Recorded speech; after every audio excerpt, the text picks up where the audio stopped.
Good afternoon, everyone. Mr. Winchester. Good afternoon, sir. The next witness is Ms. Simon, so I'll ask her to come forward. Thank you.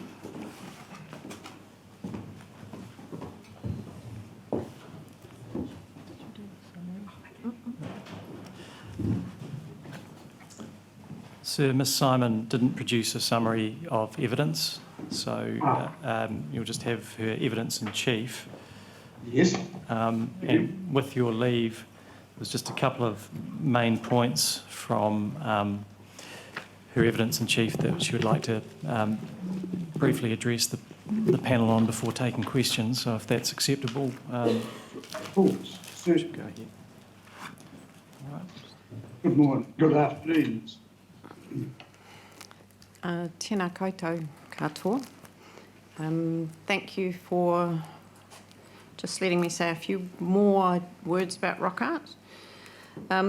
My name is Amanda Simon. I've worked as curator for the Ngāi Tahu Māori Rock Art Trust for 17 years now.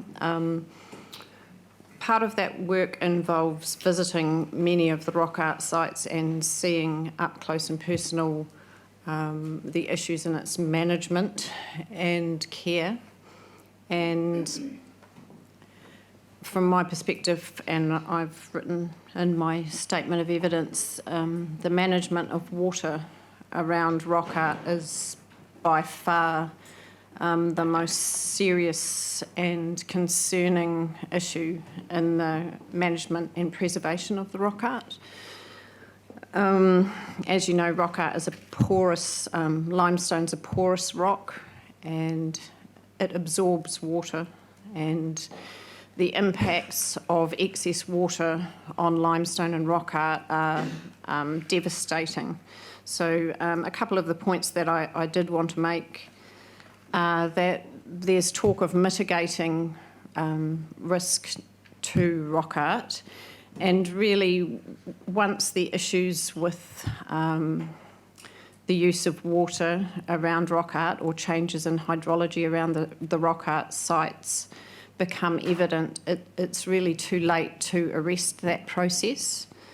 So from my perspective, avoiding impacts is the best scenario, and mitigating them isn't at all optimal or possible in many cases. In terms of rock art as a taonga for Ngāi Tahu, it's also it's a part of our national heritage and history. It is protected by law, but at the coalface, or at the face of the limestone outcrop, as it were,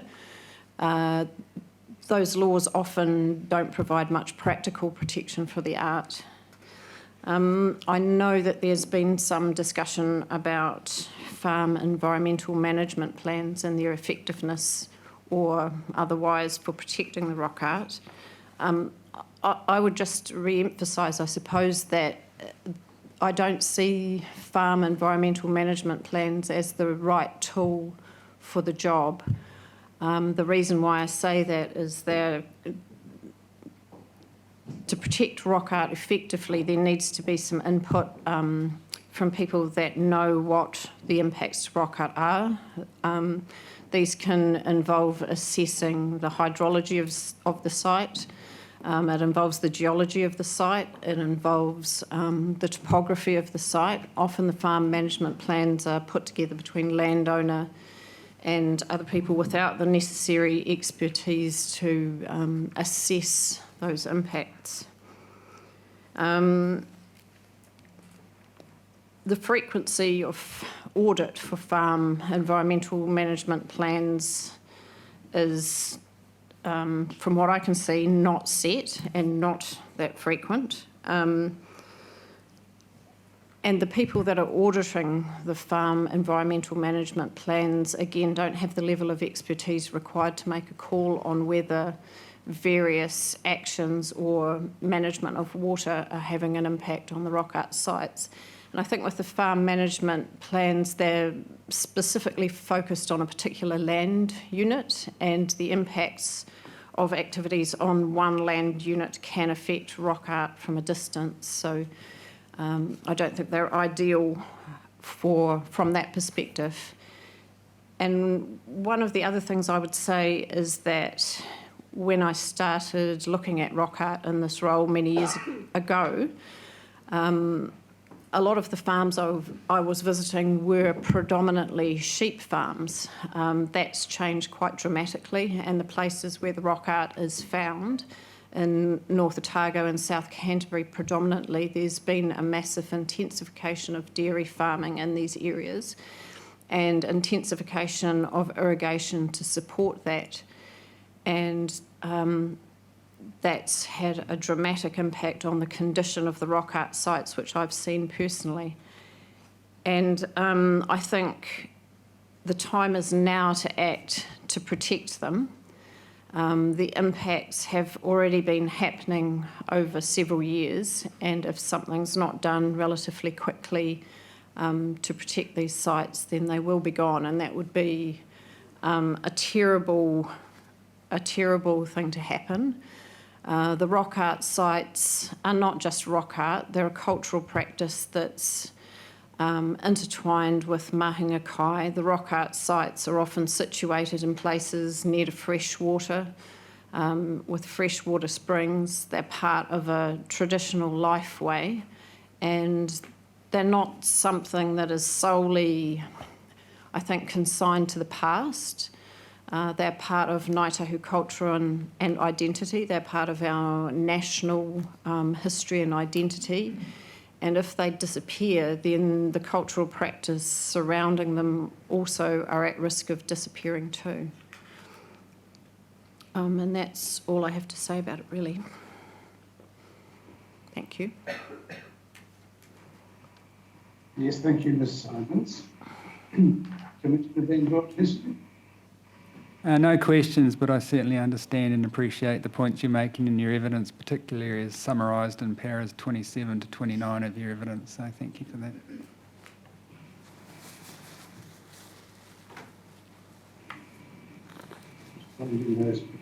Right.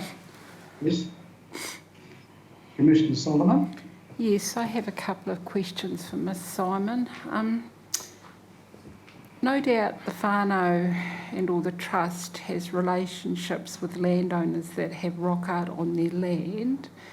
Can you explain what the relationships are like in terms of monitoring the rock art sites on private land? The main area where the Trust has completed ongoing monitoring on a very regular basis is on the tribally administered rock art sites at Takiroa and Mairi Whenua.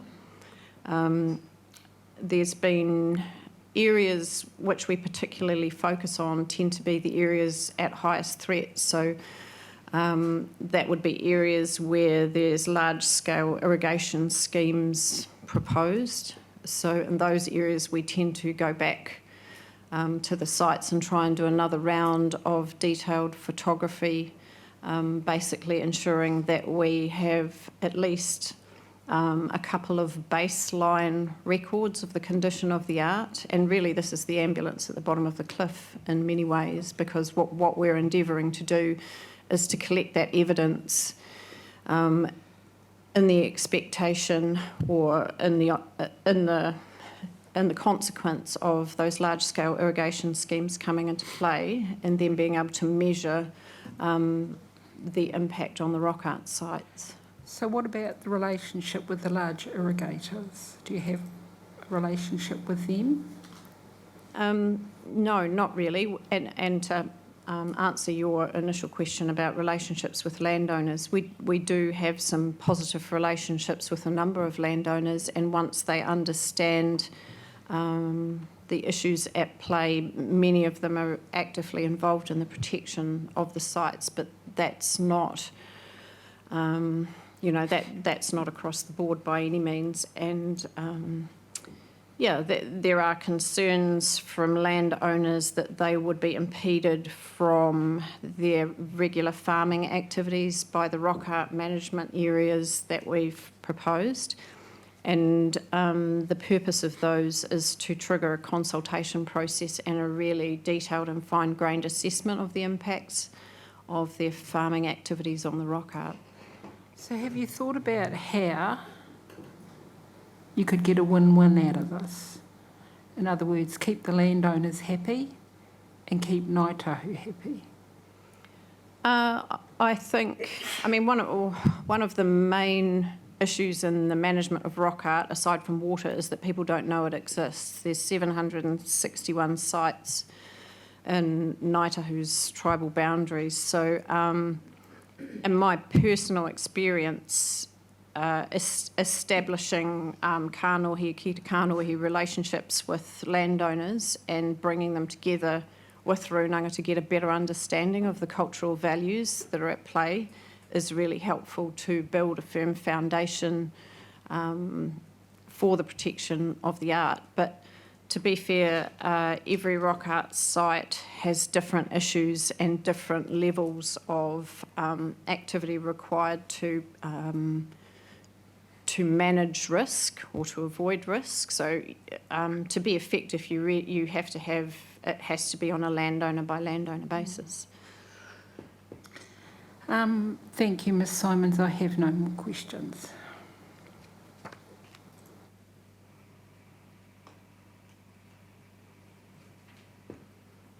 Well, Ms Simon, thank you for your full statement of evidence.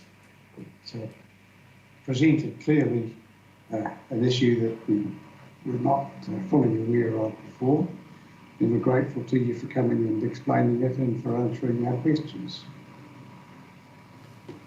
Thank you, sir. Thank you.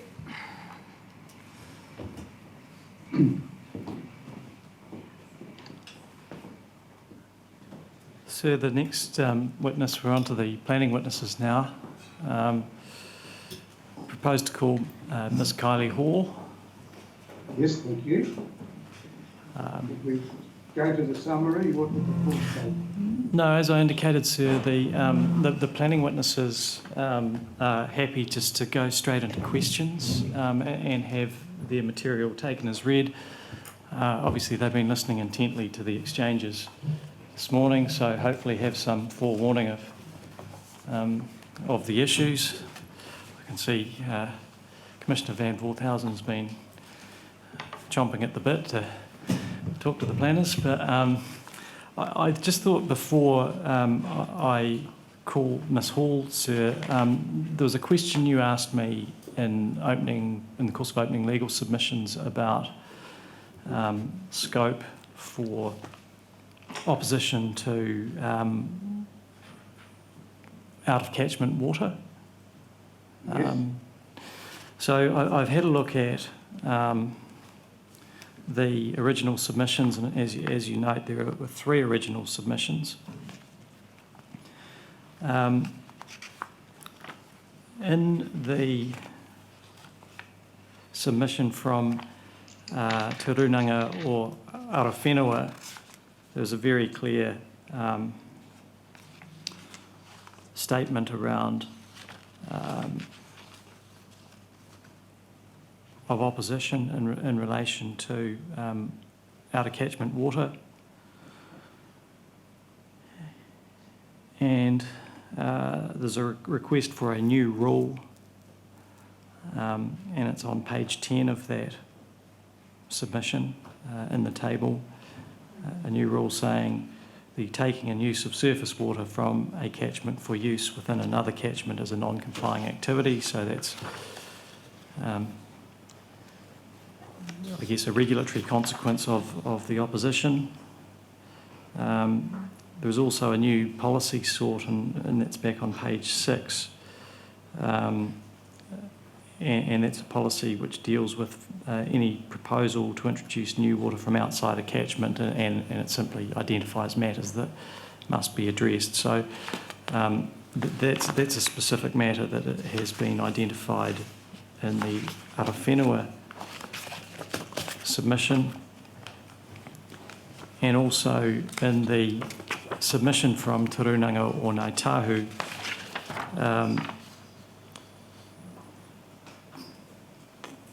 if I go to page 10 of that submission in the table with regard to Rule 5.1.91, there is concerns expressed about managed aquifer recharge, which generally involves taking water from one catchment, putting it in another, and there's quite detailed reasons given there for seeking that rule be deleted, which had previously made provision for managed aquifer recharge as a restricted discretionary activity. So in my submission there's scope with regard to that concern, which has been clearly outlined in both of those submissions. Well, thank you for that, Mr. Winchester. Do you feel that the way in which these requests are presented, and you've given us the citations for them, specific or clear in the way that you would want them to be, to identify what's meant by a catchment? In other words, we could say, well, it clearly is in opposition to taking water from the Mackenzie, bringing it over Burke's Pass and bringing it into the Otai. Right? We understand that that's an opposition, and that's one that Ngāi Tahu share with Genesis, perhaps for other reasons. Yes. But the interesting one about the Ma and mixing waters from one tributary to another, do you feel that the request about Rule 5.191 in the Ngāi Tahu submission is on the point? I suppose it depends upon partially your the submitter's perspective. I think from a Ngāi Tahu perspective, they understand what they mean, and I think as to whether it is clear to other resource users and submitters, I take your point. In hindsight, and certainly having listened to the answers to questions this morning, the witnesses were very clear about what it was their concern was. That's possibly not as clearly expressed in the written submission. Well, I need to see to what extent we can help. Pardon me, sir? We may need to see to what extent we can help. Yes, well, I think the substance of the concern is entirely clear. As to whether the detail as to what is understood by out-of-catchment water is explicit from the written submission, it probably isn't, but you've certainly had clarifying evidence on the substance of the issue this morning. Thanks, Mr. Winchester. Thanks, sir. I think that's the only outstanding question I've... Oh, is it? I believe it is. I'm not sure that you left me with anything else to cover, but I may be wrong. I'm not trying to duck out of it either, sir, but I will hand over to Ms Hall. Thank you very much. Kia ora koutou, Sir, Commissioners. I'd like to take my evidence and summary of evidence as read. So I'm happy to open with any questions. Just give me a moment to find it on a list in front of me, please.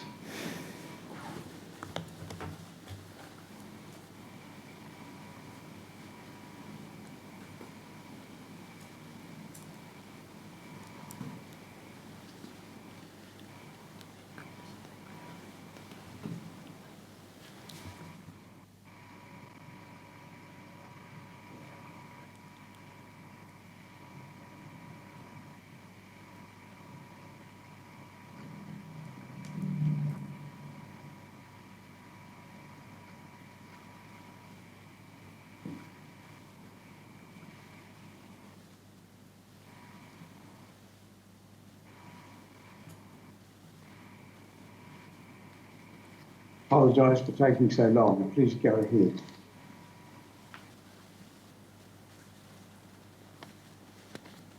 You're going to speak to it at all? No, sorry, Wait. sir. I think we were proposing to go straight to questions. Splendid. Thank you. Sorry about Commissioner that. Van Broadhuizen, any questions of Ms Hall? It's just one or two. I was going to ask some questions arising from your evidence in chief, but you cover the same issues in your summary, so I'll only need you to look at the summary for the purposes of my questions. And the first one is at paragraph 5 of the summary. And it's at the top of page 3, and it's the desire of Arawhenua that all fresh water be of drinking water quality.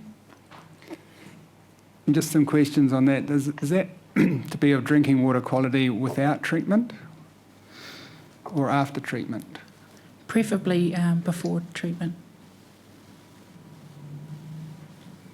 And is that at all times or just at certain times? For Rūnanga, I would believe it's all times. Is there any concern that you're aware of issues concerning, for instance, in that desire regarding Giardia or Cryptosporidium parasites, which I understand are reasonably endemic in just about every freshwater body in New Zealand now? Is that an issue of concern? Yes, there is that concern, but also there's the concern regarding E. coli and cyan bacteria. For example, for the Opahi, the District Health Board has already released a health warning for that river, warning people, the local people and those passing by, that they can no longer swim in that river. And this is obviously the end of November. That warning, health warning, was posted last week or the week before, and which required the local district council to put up signs warning people of that. So that is a concern, that it's not even December and those health warnings are already there. Is there any discussion that you're aware of within Ngāi Tahu in terms of this issue, that even if water quality was improved in terms of some physiochemical parameters such as nitrates and phosphorus, etc., and even E. coli, that because we have these parasites in the water, Giardia and Cryptosporidium, it wouldn't be safe to drink the water regardless? That's correct. I mean, you wouldn't want to drink that water if there's parasites or Giardia there, obviously for health concerns.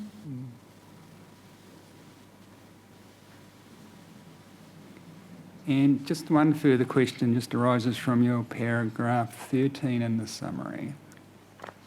And it's in the second line, and you say there, FEPs are not statutory documents. I was just interested in what you had in mind when you used the words not statutory documents. Well, clearly they're not documents like a district plan or regional plan that are enforceable. They are not enforceable. You can issue a resource consent for a farm land use consent with a non-complying farm environmental plan, or a farm environmental plan that is not up to Schedule 7 standard.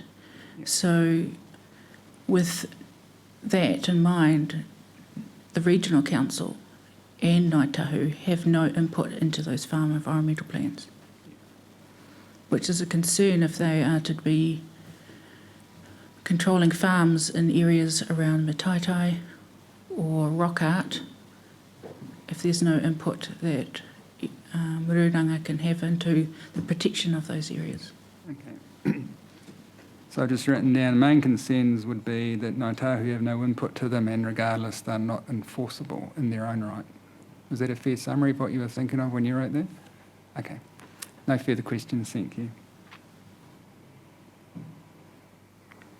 Commissioner Solomon. Yes. At your paragraph 7 in your summary evidence, are the rock art management areas intending to protect the same values as a Waihi tupuna zone?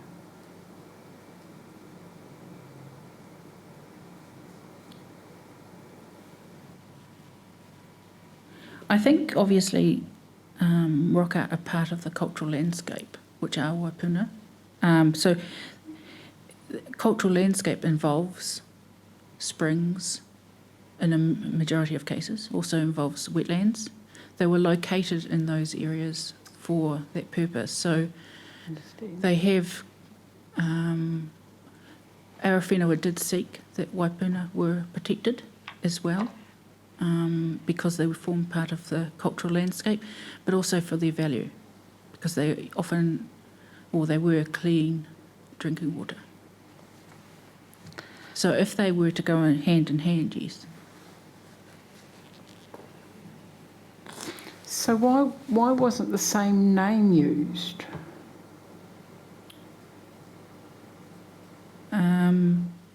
Like why wasn't it in line with the ones used down, the zones used down south? I guess, I mean, in my evidence, I was referring to what was in the regional plan and as, you know, what was defined at that time. Each Rūnanga have their own values, obviously. So for Arawhenua, it's the whole wider landscape, and that's what rock art for, and that's why they're important. It's rock art as well as the wider landscape, cultural landscape. And just regarding your comments about the deficiencies of farm environment plans, to adequately protect rock art sites, I appreciate what you said, that it takes specialist expertise to identify and monitor adverse effects on rock art. I think you've also have another concern about FEPs, and that if there was a non-compliance event, there is no regulatory mechanism in place to inform Rūnanga in a timely fashion, given that FEP audits are completed with months in between, and even years depending on the previous audit rating. Have I understood the concern correctly? Yes. Okay. And in your paragraph 85 of your evidence in chief, you talk about supporting the ZIP addendum with regards to protecting rock art sites. How did the officer deal with that? Did they take on board the recommendation from the zipper? Isn't the ECAN officer? Yes. I'm not aware of that myself. I wasn't involved in the zipper process.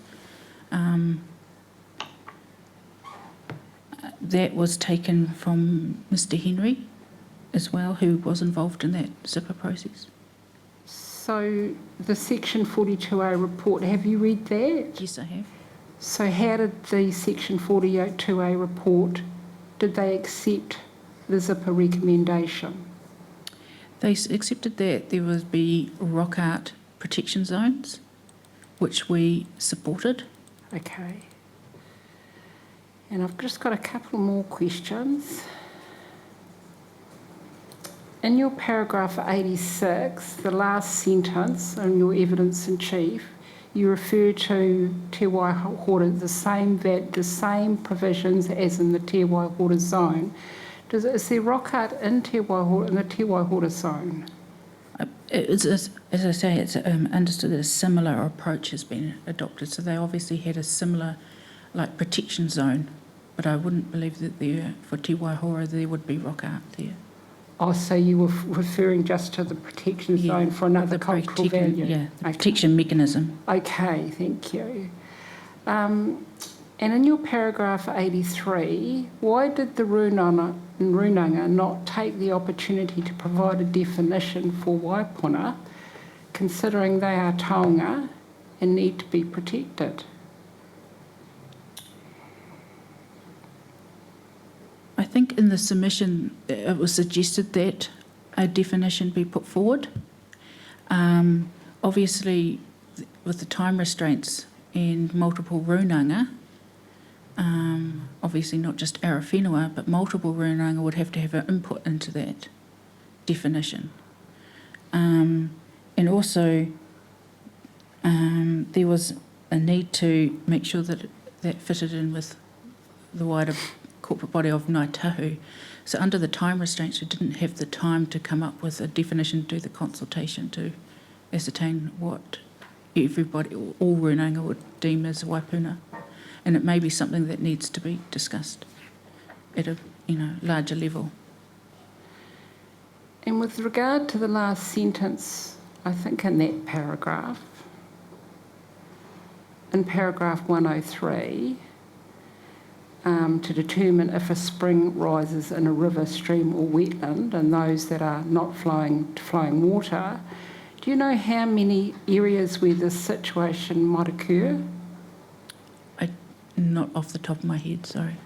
So do you think that would be onerous on the Rūnanga to receive requests to find out if a waipuna is connected to a water body, and on the landowner? A large number of the Rūnanga would know where the significant waipuna are that are worthy of protection. And that's what was put forward in the submission, was expanding the waipuna zone, the protection zone, to include large clusters of especially springs, and that was not adopted in the... So I'm sorry, I thought I understood that paragraph as meaning landowners could contact the Rūnanga to see if a spring was connected to a water body.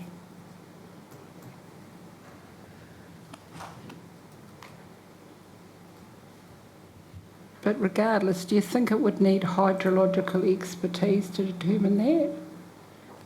Obviously there would be some need for that, but in the first instance, Rūnanga would have some insight into that as to where those linkages are through their whakapapa. Thank you, Ms. Hall. I have no further questions.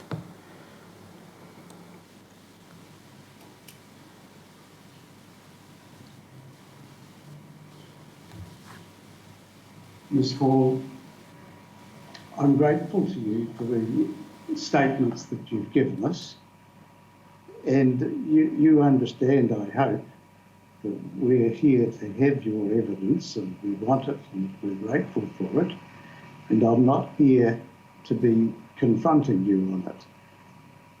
But when you say something that it doesn't sound quite right to me, you're entitled to know that that's what I think, and you may be able to clarify, or you may be able to invoke Mr. Winchester's help.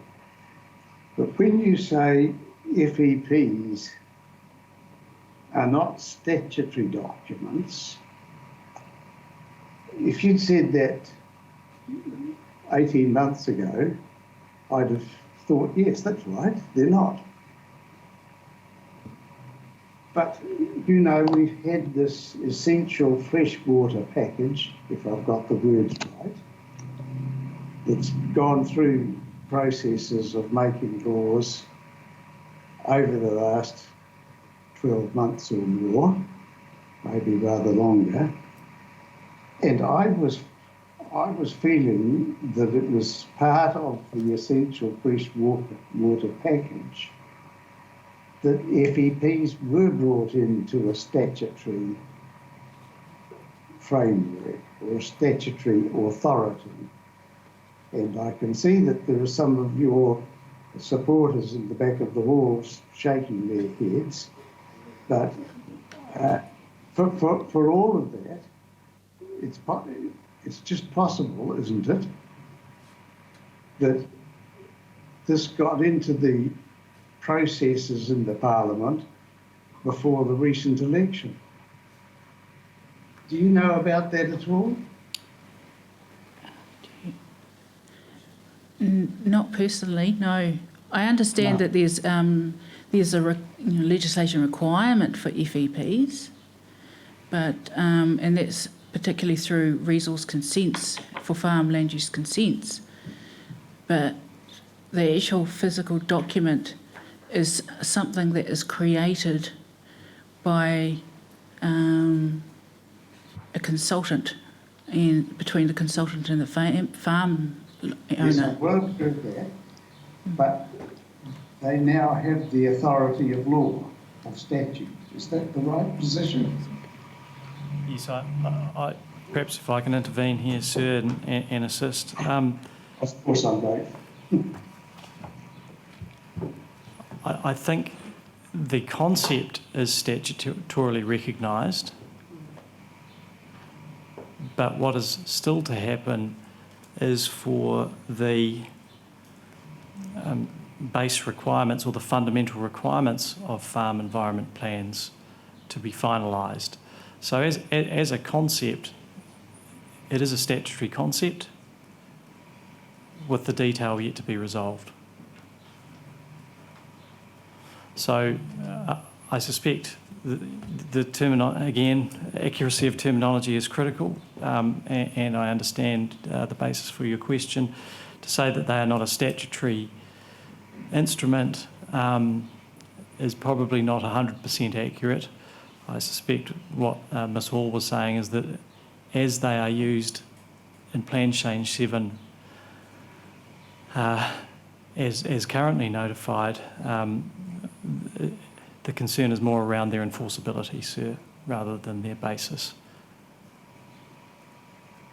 And in the regional plan, there's a multiplicity of requirements of one sort or another, and they're all enforceable in terms of the RMA by its processes, and are requirements such as must be in the Canterbury Land and Water Regional Plan now as a result perhaps of Plan Change 5. Yes, sir. And you say they're not enforced? No, that's the use of terminology is possibly unfortunate. I take responsibility for that, sir. But no. In terms of your point, I think the tool has a statutory basis through the delegated legislation of the Land and Water Regional Plan. It's really more about its effectiveness and enforceability that the concern comes about. Thank you very much, Mr. Winchester, and thank you very much, Ms Hall. We're grateful for you both. Right, sir, is Ms Hall excused? Yes, and with our thanks. Thank you, sir. We move on now to Ms McIntyre. Yeah.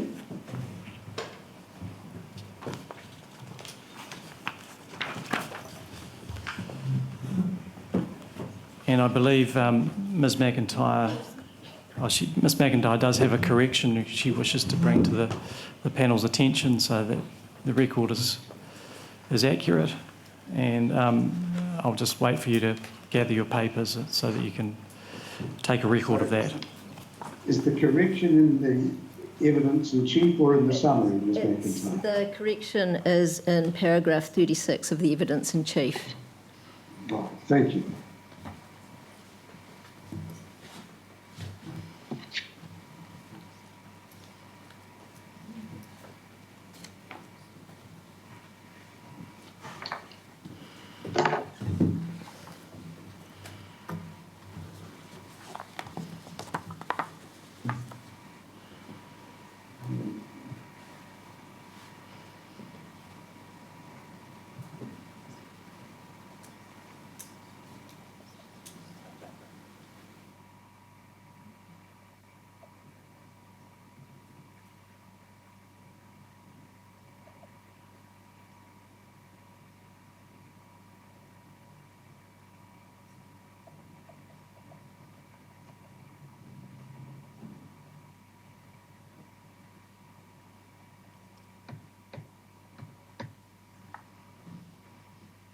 Thank you, I have it. Okay, the correction is just in the second to last line of that paragraph. I've referred to section 6A of the RMA. That should in fact be section 6E. Ah, yes. Well, of course. Thank you. Yes. As soon as you say it, it's clear. As soon as I read it, it was clear. Yes, of course. So, Sir, in keeping with the other planning witnesses, Ms McIntyre is content to proceed straight to questions. Very good. Thank you. Commissioner Van Dort. Just just a couple of questions from your evidence in chief. The first one from paragraph 68.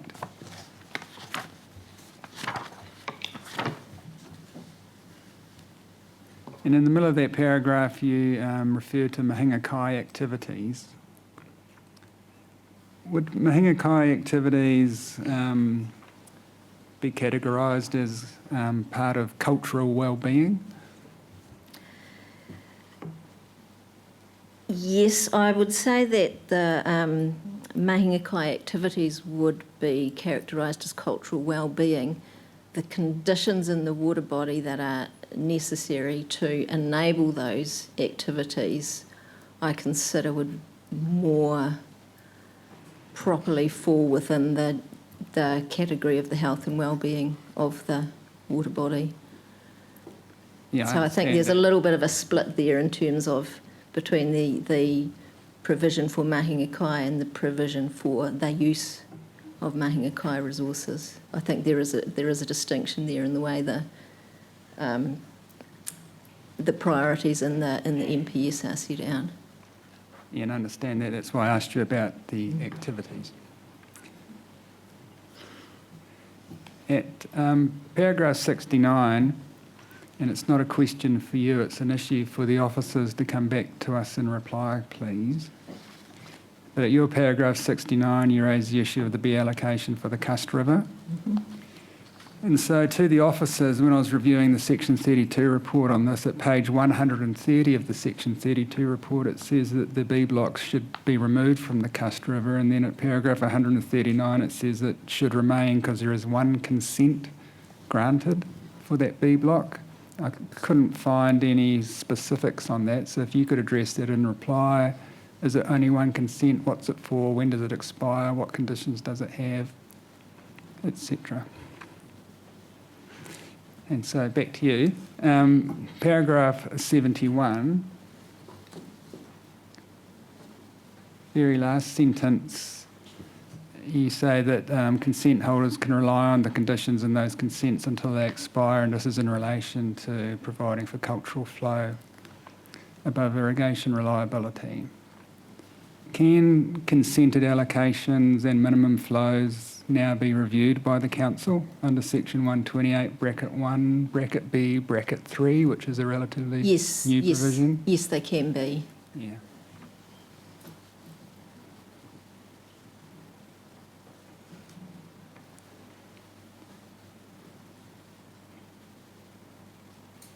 Now, I just wanted to ask you about your understanding of the Mahinga Kai allocation. And have you got the plan in front of you? And table 8-3 in particular, which is environmental flow and allocation limits for Mahinga Kai in the Waimak region, Waimak zone.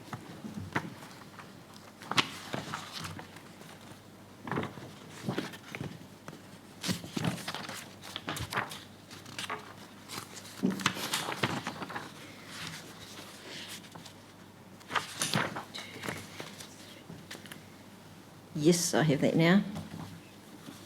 So reading the evidence from the witnesses of fact, the earlier witnesses, it wasn't clear to me what that Mahinga Kai allocation would be used for. Are you able to tell us what it would be used for? And a couple of queries in my mind, would it be used for abstractions, or would it be used to remain in the river? And if used for abstractions, what sort of end use would it be put to? Do you know any of that? This is a question that I asked in preparing my evidence. My understanding is that there could potentially be a mix of use for in-stream enhancement, but also potential in some circumstances. And I think an obvious one in this instance would be the sort of use that Ngāi Tuahuriri are seeking in Courtenay Stream, in which there would be an abstractive use which is taken out of the main stream of the river for supplementing a wetland area that's used for mahinga kai. So my understanding is that submitters would like provision for potentially abstractive use for mahinga kai purposes. Okay. And if it was an abstraction, based on your understanding, would the use of that water be primarily to then enhance an existing natural resource as opposed to creating, say, a fish farm with tanks on the land, etc.? I can't speak for the future aspirations of Ngāi Tuahuriri, but my understanding certainly in the short to medium term would be yes, that it would be enhancing natural wetlands and potentially putting water back into places like the Fenton Reserves where that water's been lost from those sorts of circumstances. Yeah.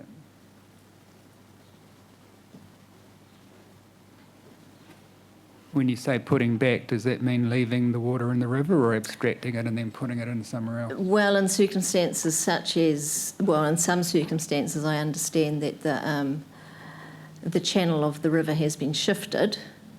So while it may be putting it back into the place where the river initially was, the river is no longer there. So it could be seen as taking the water out of the river and putting it somewhere else.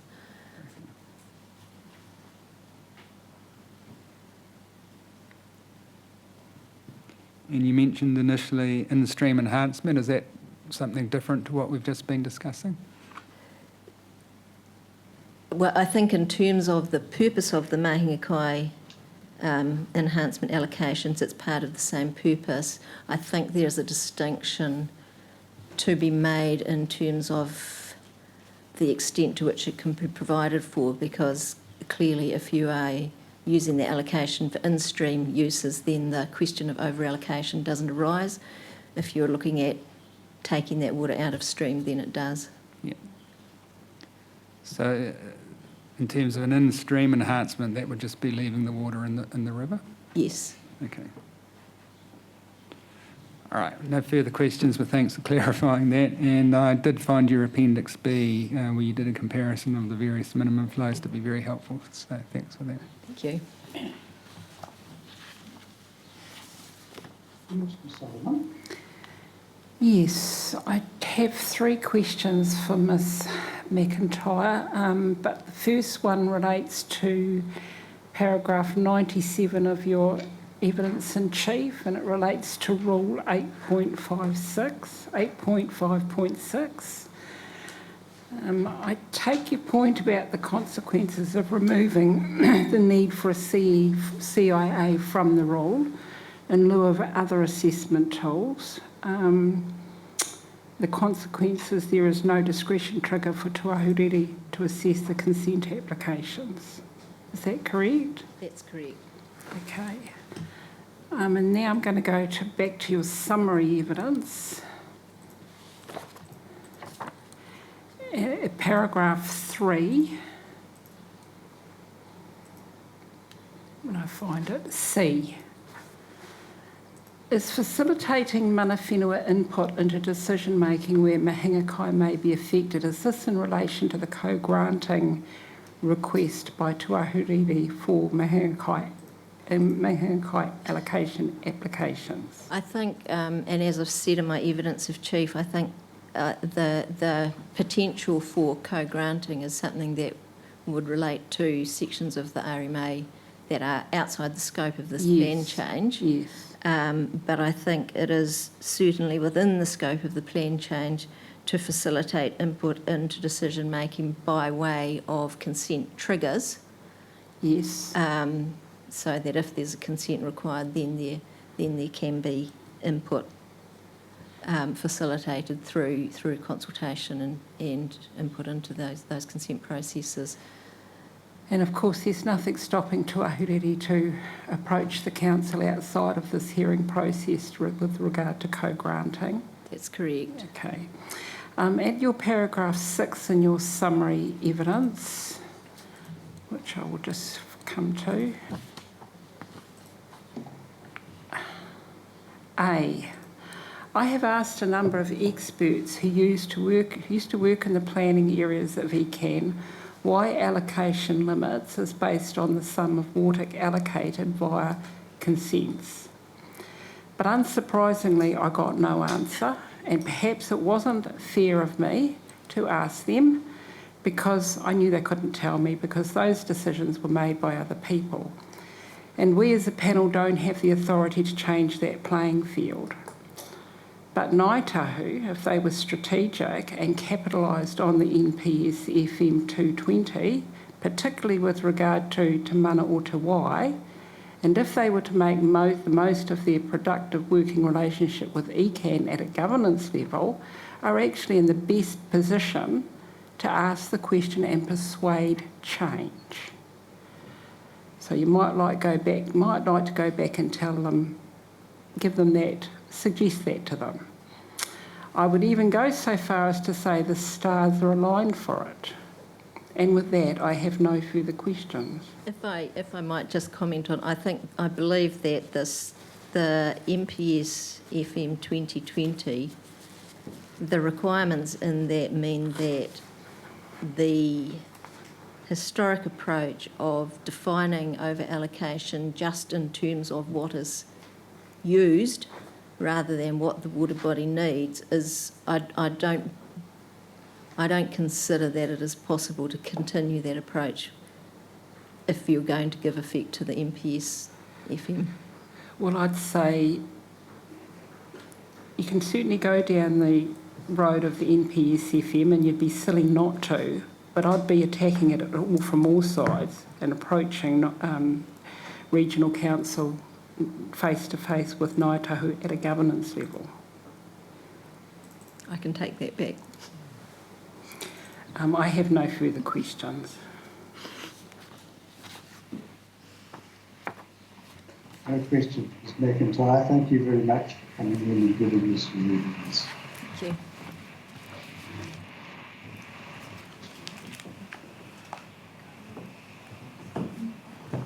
Thank you, sir. That brings us to the final witness for Ngā Rūnanga, who is Ms Davidson. Yes.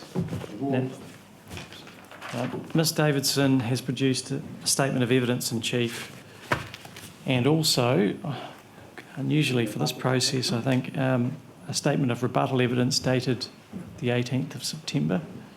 Fairly short statement, and also produced a summary, but in keeping with the other planners, is happy just to receive questions. Kia ora tātou. Kia ora. Thank you. I'll ask Commissioner Van Voorthuizen first. Any questions of Ms Davidson? Yeah, thank you. Just a couple. The first one arises from your paragraph 132, which you don't need to turn to, but it's the issue of the new wording that's been recommended for a number of rules in the plans, and the wording is any adverse effects on Ngāi Tahu values or sites of significance to Ngāi Tahu, etc. So a new matter of discretion that's arisen through Plan Change 7, which a number of submitters other than yourselves have opposed.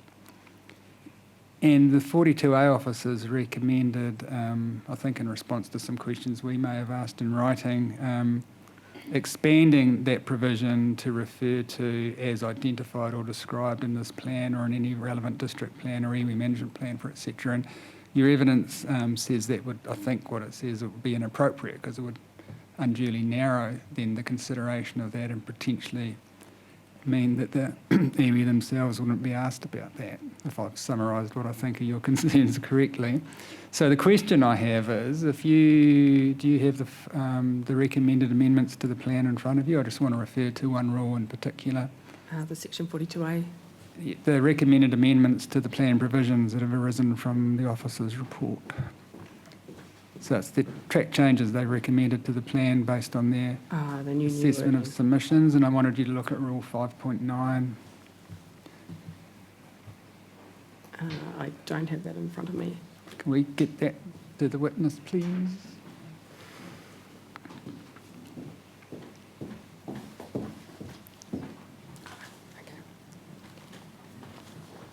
So my version that's on page 26, it might be slightly different in the hard copy.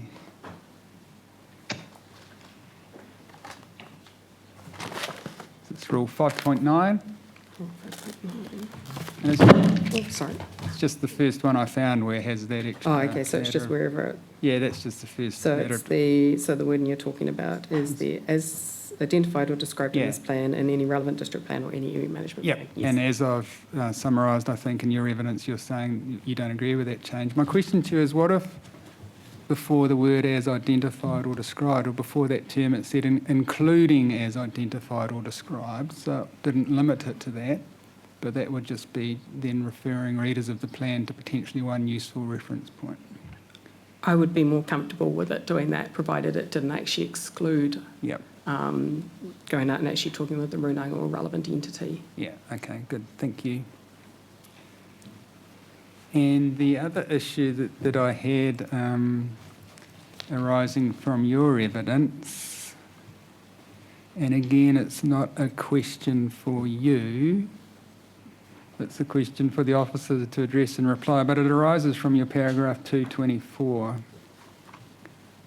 And it's the issue of the river works that the council themselves do.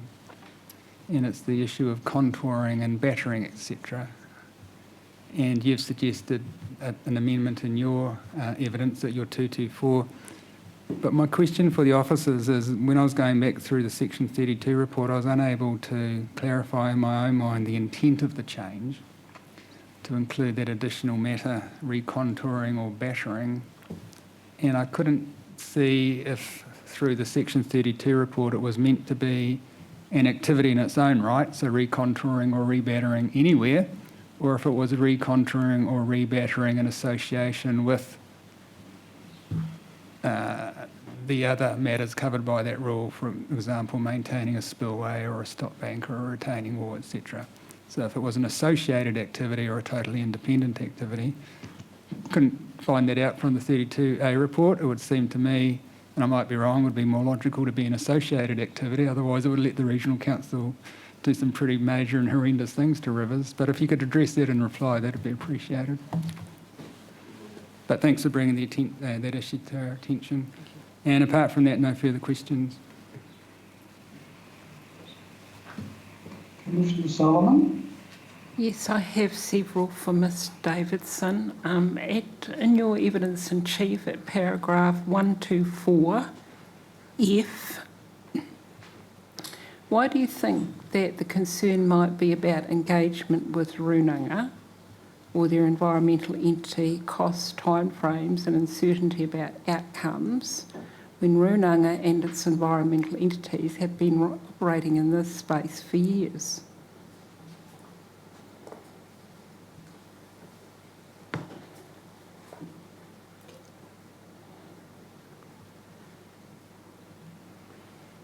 I think when I wrote that, that was just speculating on what may actually drive some of the concerns with regards to, I guess, a broad range of, a broad statement in terms of a restricted discretionary, that it may actually be that, one, you need to approach the entities to, I guess, consult with them, which, because the entities are cost recoverable in most instances, that incurs a cost, and also you just don't know what the answer is. So if you've got it in a planning document or in an iwi management plan, you can, as we find sometimes, you can just basically do the analysis yourself as a planner or applicant and put that information in, and then the Rūnanga, I guess through the council process, may pick it up or may not. So it was more a speculation that as to whether or not that was one of the motivators, rather than just necessarily seeking certainty that there'd be cost behind it, because certainly in my experience over the years there's been ongoing concerns about paying Rūnanga for information when it comes to applications for consents. So just on the iwi management plans and their purpose, why were iwi management plans written? It's my understanding iwi management plans were prepared to, under the initial RMAs, to kind of provide a view as to, I guess, what Te Ao Māori looked like, the broader Māoridom, what the Rūnanga concerns might be in specific areas. They were to provide policy and direction and assist in, I guess, understanding the Resource Management Act and what was the new regime at the time from a Māori perspective. And they've sort of, they evolve over time. Certainly the ones I worked with first addressed concerns across the entire spectrum, not just the RMA, but Rūnanga expectations for just how they saw the world. So it was anticipated that engagement would still occur? I think it's always been anticipated that iwi management plans were a starting point or a guide to facilitate conversation, not the end of the conversation. Okay, on to my next question. Paragraph 148, 148, and I'm not sure if I've captured your concern right, but you can correct me if I haven't, or put me on the right track. Do you mean by using the term critical habitat of indigenous species when undertaking land use activities that are not in a critical habitat area, that the effects on tuna might not be accounted for? Have I understood that correctly? That was my intent, was to say that actually it started to exclude things. So if the Section 42A proposed, I guess, approaches for habitat protection, and particularly tuna habitat protection, that was wider than the original wording, which I guess critical habitat of threatened indigenous freshwater species proposed. So I was, I guess, looking at just how that would then work. Yes. I think I understand what you're saying. Have you provided a table listing all the policies and rules where this could apply? No, I haven't. Would you like to supply one? Yes, we can. Thank you. And in your paragraph 152, you talk about a 40-metre setback from structures in some instances. The last sentence in the paragraph, I think I understand, that you're saying that a detailed description of the works needs to be provided outlining the likely effects on habitat and how the effects will be minimised. Is that right, how I've understood that? Sorry, what paragraph was that again? 152 of your evidence in chief.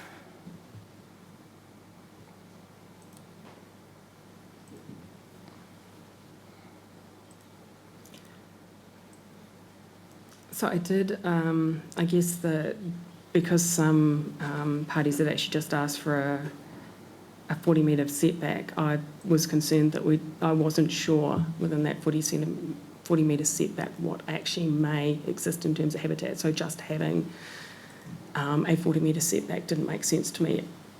Just reading the rule, I couldn't respond to what may actually be captured in that. There may be nothing there if there's significant structures that they're talking about that are kept quite clear or scraped or whatever, but I just wasn't sure enough. So it was just a statement that I couldn't agree to a wholesale 40-metre setback without really knowing what the ramifications were around that area, given it was originally indicated to be critical habitat for species. Okay, and now at your paragraph 182, can you elaborate more about why you prefer further mitigations rather than additional mitigations? Because when I looked both meanings up in the dictionary, they meant the same thing.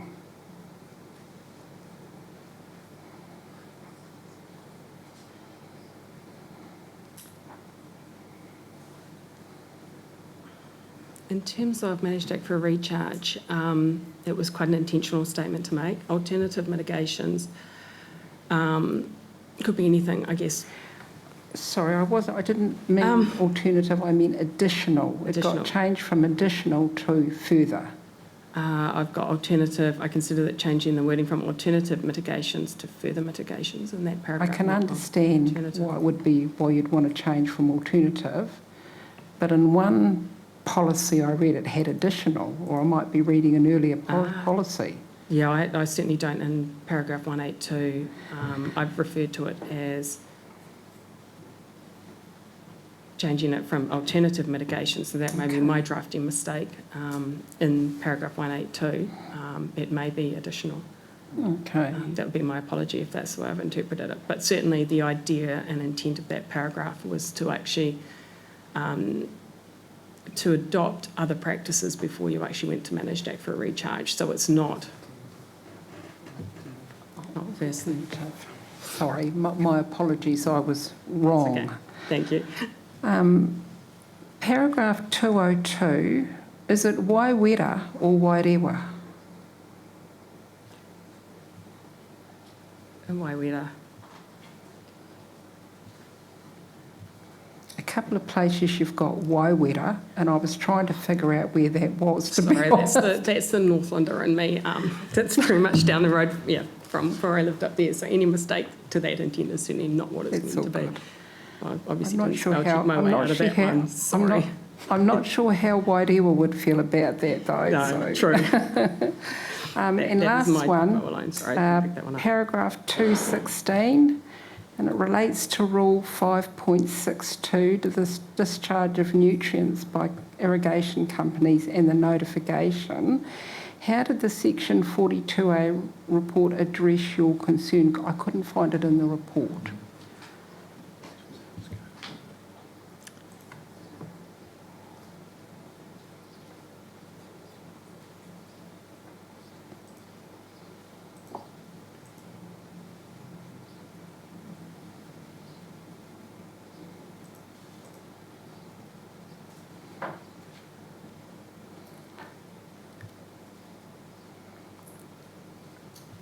I believe, sorry, Commissioner Solomon, that this is a matter where a scope issue has been identified, because Rule 562 is an existing rule, Right. and I'm not sure that the officers have addressed the substance of the submission because it's been considered to be potentially out of scope. Okay. I couldn't find that, so, but you've answered. So. Well, there's a table of provisions which are subject to scope concerns, and I believe that rule is one. And I didn't I'm look happy at to that make a legal table. submission about it, but I'll keep my powder dry. With that, then I have no further questions. Thank you, Ms Davidson.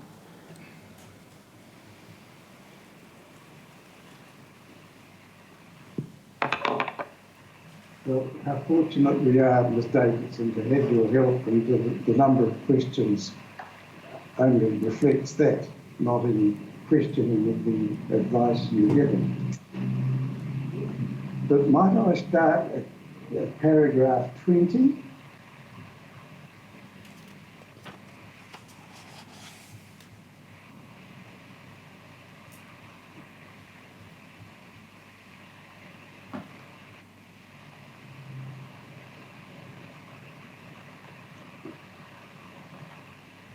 This list of matters that one might refer to would have been very much to be expected in the earlier days of your practice and mine in our professions.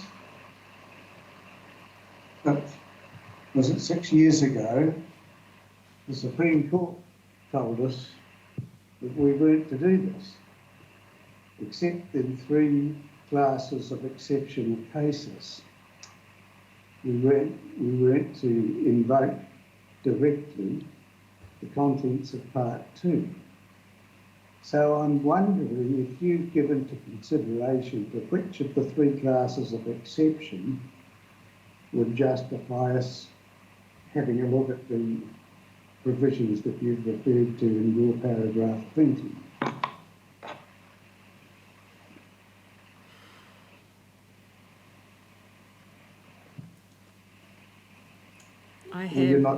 I'm not sure as to which one. I had, I guess, provided that as a planner to provide, I guess, a complete analysis, just to be thorough, given that case law has altered and changed over time. And within that, I acknowledge that I have selected those that, I guess, for the purpose of the Ngā Rūnanga submissions I consider most important to them.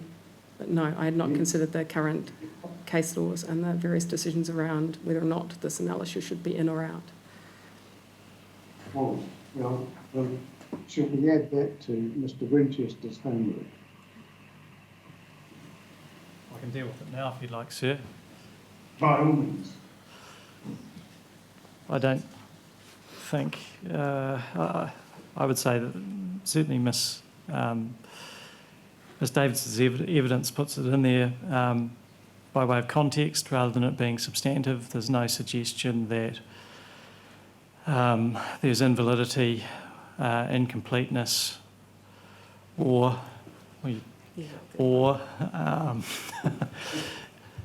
help me out, Mr. Moore.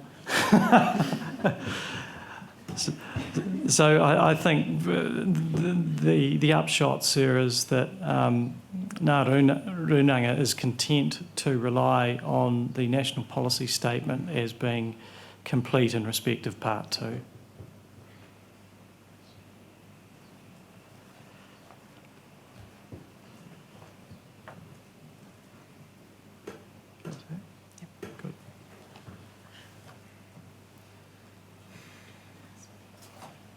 Good.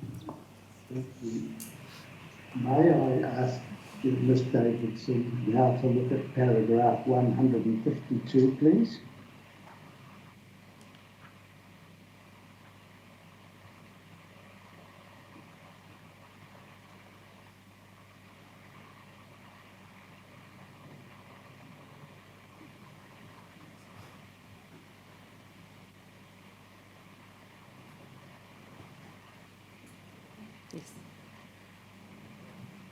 It just seemed to me in reading this, and perhaps I didn't do it carefully enough, but it wasn't clear to me whether there was scope on the submissions or indeed whether there's evidence of the detailed discrimination that you describe that we could use to found a recommendation to the effect that you're proposing. So I'm not implying any criticism, I'm merely asking if you can help me to see whether that's within the ambit of what we can do.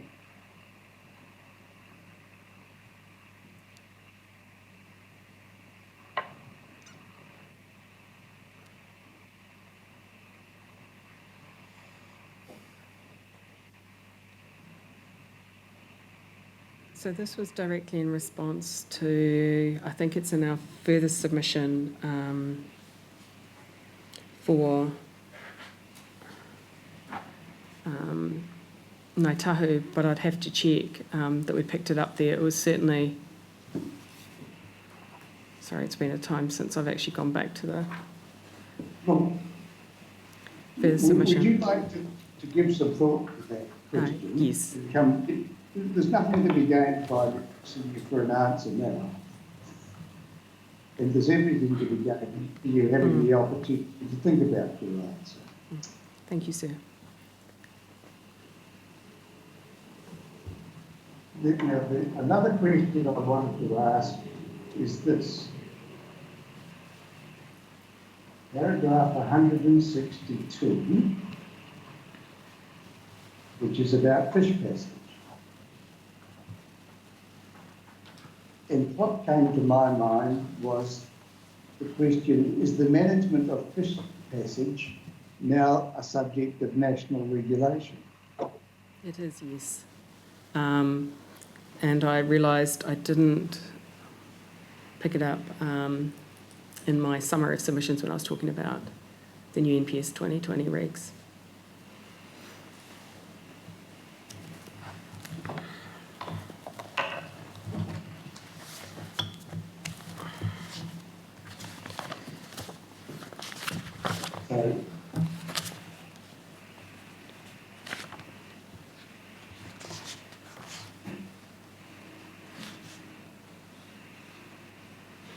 So it would come up under 3.26 of the NPS 2020 and the requirement there that a new objective go into the plan as well.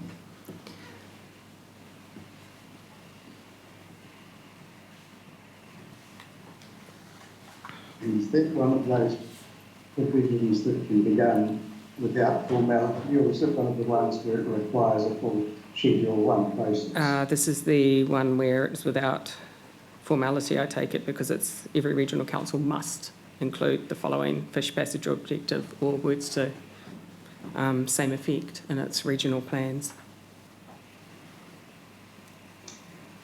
Well, whichever of those, there's no need for us to concern ourselves further with that now, is there? No. Well, very many thanks for your thorough and impressive and clear evidence. It's one matter that we may come back to on, and apart from that, we thank you and Thank you. Thank you, sir. I think there's two matters Ms Davidson needs to come back on, one in response to Commissioner Solomon as well, but yes. I believe that is all. That's the case for Ngā Rūnanga. Thank you for your consideration. And unless there's any further questions, sir, I suspect we're concluded. Well, we're very grateful that so many people have come to support you, and we're indeed grateful for all of the help you've given us. Thank you very much indeed. And we'll sit again tomorrow morning at 10 o'clock for submissions from Horticulture New Zealand.